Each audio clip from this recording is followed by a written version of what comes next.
Akala ko ba binuksan na yung mga lintik na bypass road na yan, pero bakit parang pagong pa rin ang dalaw ng Pilipinas? Totoo yan, Fiona. Sabi ng DPWH, 10% fuel cut daw ang goal nila para sa conservation. Pero ang tanong, saan napupunta yung natitipid na pera? Easy lang kayo guys. Bad vibes agad kayo eh. At least, di ba?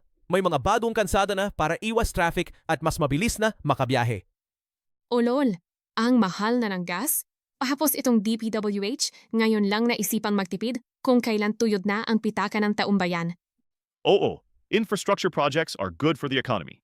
Pero kung yung semento ay kasing nipis ng pasensya natin dahil sa korupsyon, wala ring kwenta yan build better more na yan. Chill lang, Mark. Isipin nyo na lang, kapag natapos lahat yung mga bypass roads, mas mabilis na tayong makakapag-road trip at food crawl. Road trip? Sa mahal ng krudo na yon, baka hanggang kanto lang tayo at maglakad na pauwi. Itong mga ahensyang to, puro eyes on 10% cut, pero yung korupsyon, 100% pa rin ang hataw. Exactly. Accountability muna bago tayo maniwala sa mga PR stunt nila.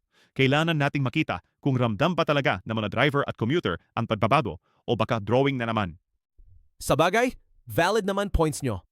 Hayaan nyo, baka next week, flyover na ang daan natin papunta sa brighter future. Brighter future? Gago! Baka mas maliwanag pa yung refleksyon ng bumbunan ng mga kurakot kesa sa kinabukasan natin kung di tayo mag-iingay. Bantayan natin yang mga bypass roads at fuel conservation na yan. Huwag tayong papayad na puro ribbon cutting lang, pero butas-butas naman ang serbisyo. Oh, chill na muna. Tara na mag-coffee para huminahon kayo. Ewan ko sa'yo, Gio. Itapon kita sa bypass road eh. Basta ako, gigil pa rin ako sa mga kupal na yan. Tang ina nilang lahat.